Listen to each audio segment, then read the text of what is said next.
बच्चों आज पढ़ेंगे निर्मेय, जिसमें आपको तिर्यक रेखा खींचना है।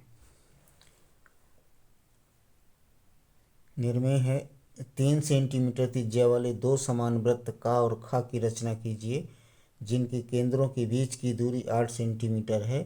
इन वृत्तों पर एक समान तिर्यक रेखा स्पर्श रेखा खींचना है। सर्वप्रथम रचना करेंगे काखा रेखा 8 सेंटीमीटर की खींचेंगे। ये काखा रेखा 8 सेंटीमीटर की खींच दिया। का बिंदु पर 3 सेंटीमीटर की त्रिज्या का एक वृत्त बनाया।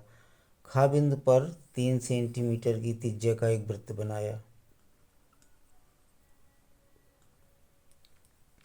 आप प्रकार की सहायता से खींचेंगे ज्यामितीय यंत्रों के माध्यम से। काखा रेखा का विभाजन करेंगे। विभाजन कितने भाग करेंगे? 4 भाग करेंगे। तो आप जिस विधि से किसी रेखा के बराबर भाग कर सकते हैं उस विधि का प्रयोग करते हुए आप करेंगे। हम न्यून कोण के आधार पर इस रेखा के 4 भाग करते हैं। तो देखिए, का बिंदु पर हम न्यून कोण बनाती हुई एक रेखा खींच दिया ऐसे। किसी भी त्रिज्या का चाप लेंगे, का को केंद्र मानेंगे, ये चाप लगाया नंबर 1 को केंद्र मानेंगे, दूसरा लगाया 2 नंबर, 2 को केंद्र मानेंगे, तीसरा लगाया, अब 3 को केंद्र मानेंगे, चौथा लगाया। जितने भाग करना हो उतने हम चाप लगाएंगे। अंतिम चाप को खा बिंदु से मिलाएंगे। आप स्केल के द्वारा आप ऐसे मिलाएंगे। अब खा 4 के समानांतर 3 बिंदु से, 2 बिंदु से, 1 बिंदु से रेखा खींचेंगे।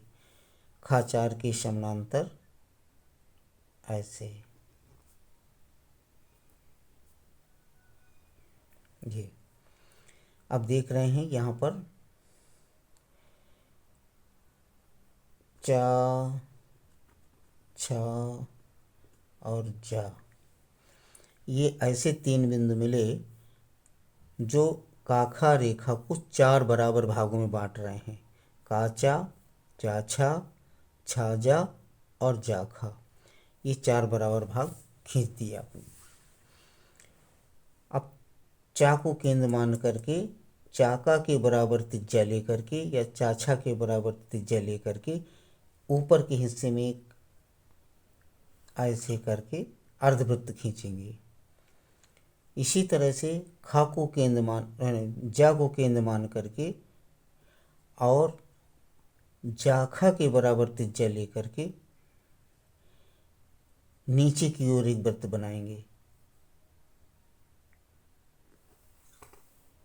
ऐसे। अब देख रहे हैं कि ये वृत्त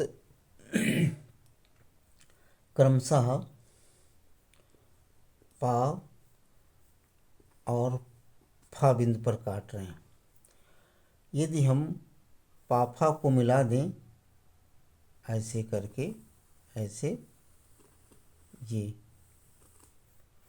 तो ये पाफा रेखा आपकी सामान्य तिर्यक स्पर्श रेखा होगी। धन्यवाद। आप ज्यामितीय यंत्रों का प्रयोग करते हुए जब इसकी रचना करेंगे तो आपका स्पष्ट शुद्ध चित्र बनके तैयार हो जाएगा। इस बात का विशेष ध्यान रखेंगे।